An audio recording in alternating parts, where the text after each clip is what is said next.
pessoal, estou aqui com mais um vídeo e neste vídeo de hoje eu quero estar compartilhando com vocês alguns conselhos para a vida.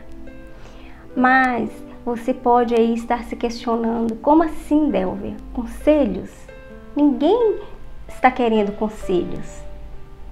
E estes conselhos aqui, eles não são conselhos criados por mim.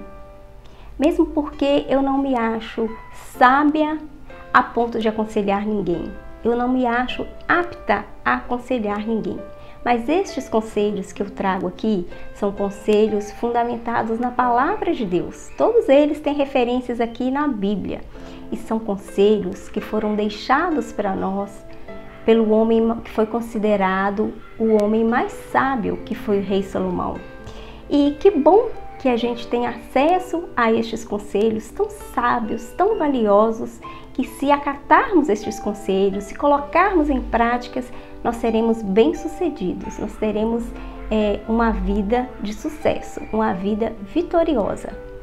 E estes conselhos, todos eles aqui, que eu vou citar os tópicos, eles têm referências bíblicas e eu vou estar lendo cada conselho e o versículo relacionado a ele. O primeiro dele é: pense antes de agir.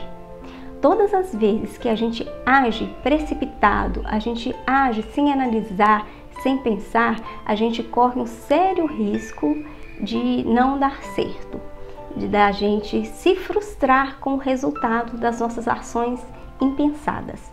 Então, em Provérbios 19, no versículo 2 e 3, diz o seguinte: é perigoso agir sem pensar. Quem se apressa erra no caminho. O homem tolo estraga a sua própria vida e depois, revoltado, joga a culpa no Senhor. Então, quando a gente age sem pensar, a gente age sem tomar conselho, a gente age sem buscar direção na palavra, e aí a gente frustra com a consequência que essas ações impensadas nos traz. E aí a gente costuma ficar tristes, ficar irados, ficar revoltados e colocar a culpa em Deus. Mas a culpa é apenas nossa, que agimos sem pensar. Depois, confie em Deus. Para a gente confiar em Deus, é necessário que a gente estabeleça um relacionamento com Ele. Confiança é gerado de relacionamento, seja qualquer tipo de confiança. Uma confiança em um amigo, uma confiança em uma pessoa que a gente escolhe para ser o nosso companheiro para a vida. A gente só vai confiar mediante um relacionamento, mediante uma convivência. Então, com Deus também é assim. Para a gente confiar nele, a gente tem que relacionar com ele, a gente tem que ter intimidade com ele. E em Provérbios 16, 3 diz o seguinte: deixe nas mãos do Senhor tudo quanto você faz, e todos os seus planos serão bem-sucedidos. Então, quando a gente confia em Deus, a gente vai colocar nas mãos dele os nossos planos e nós seremos bem-sucedidos, porque a vontade do Senhor para conosco, ela é boa, ela é perfeita e ela é agradável. Depois, proteja as suas emoções. A gente tem que buscar em Deus proteger as nossas emoções. A gente tem que buscar em Deus ter um coração puro, ter um espírito inabalável, ter um espírito firme, estável, para que as coisas externas, elas não venham interferir nas nossas emoções e elas não venham nos causar danos. Provérbios 14:30 diz o seguinte: a paz de espírito prolonga a vida, mas a inveja acaba destruindo a saúde. Então, isso aqui está falando de físico, isso aqui está falando de matéria. Quando a gente tem um espírito tranquilo, um espírito estável, inabalável, a gente vai ter saúde. Mas quando as nossas emoções elas são atingidas, quando as nossas emoções ficam vulneráveis, isso nos causa problemas, porque as nossas emoções, elas interferem no nosso físico, nos causando problemas na nossa saúde. Então, a gente precisa controlar as nossas emoções, pedindo ao Senhor que nos dê uma estabilidade emocional.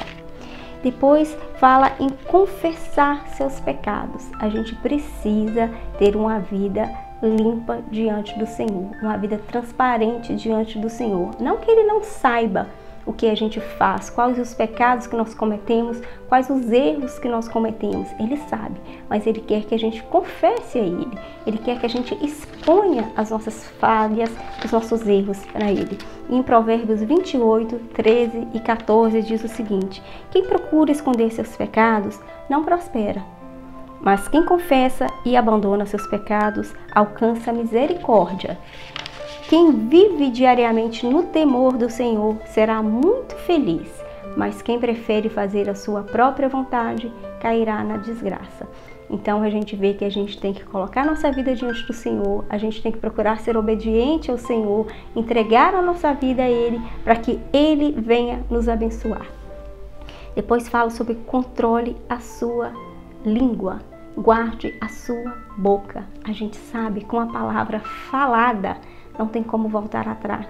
Por isso a gente tem que pensar antes de falar, a gente tem que colocar aquilo ali para ser digerido na nossa mente e fazer algumas perguntas para nós. Vai edificar? Vai abençoar? Isso vai magoar? Isso vai ferir? Às vezes a gente fala com intenção de magoar e de ferir. Às vezes a gente fala por ignorância, por não ter sabedoria e mais magoa do mesmo jeito. A palavra, depois de lançada, não tem como ser voltada, não tem como rebobinar. Então a gente tem que buscar sabedoria no Senhor para a gente guardar a nossa boca, guardar a nossa língua. E em Provérbios 12, 18 diz o seguinte: há palavras que ferem como uma espada afiada, mas as palavras do sábio trazem cura. Então que possamos buscar sabedoria no Senhor para não falarmos com falta de sabedoria, com ignorância e com isso magoar, ofender as pessoas, mas que possamos ser pessoas que levamos a cura a uma pessoa que está ferida, a uma pessoa que está magoada, e a nossa palavra de sabedoria venha trazer cura a essa pessoa. E depois fala vigie, porque não adianta nada eu ter controle da minha boca, não adianta nada eu confessar os meus pecados, eu proteger as minhas emoções, eu confiar em Deus, eu pensar antes de agir. Mas se eu não vigiar, porque isso é constante, isso é diário, eu tenho que vigiar diariamente para eu não cometer estes erros. E um vigia, a gente sabe que ele não pode dormir, ele não pode cochilar. Imagina uma pessoa que vigia a portaria de um prédio. Ele não pode dormir. Se ele dormir, vai chegar ali um ladrão, vai arrombar, vai entrar, vai assaltar as pessoas. O vigia tem que estar atento no tempo integral do trabalho dele. E assim também somos nós, temos que estar vigilantes o tempo inteiro. Em Provérbios 1:10 fala o seguinte: meu filho, quando os maus quiserem enganá-lo com mentiras, não permita que isso aconteça. Então, se a gente tiver sabedoria na palavra do Senhor, ninguém vai chegar com mentiras, ninguém vai chegar com enganos, ninguém vai chegar com nos ludibriando. As pessoas vão ter o que elas falarem conosco, vai ser coisas que elas vão ter que ter fundamento na palavra para falar para nós. Mas se nós não tivermos discernimento, sabedoria, estar vigilantes, a gente pode cair nessas ciladas e sermos enganados com mentiras.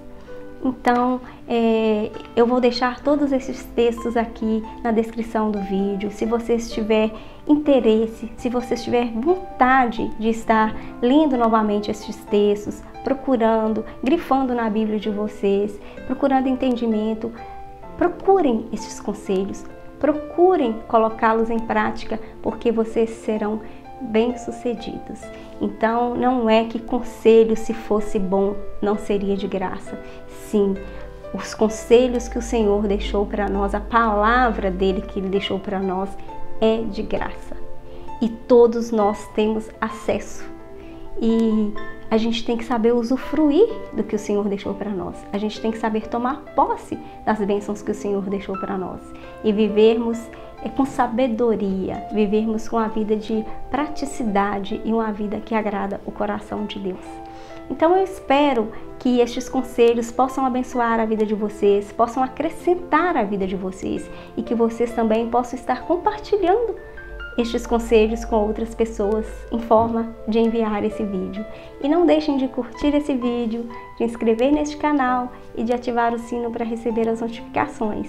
Fiquem com Deus e até o próximo vídeo.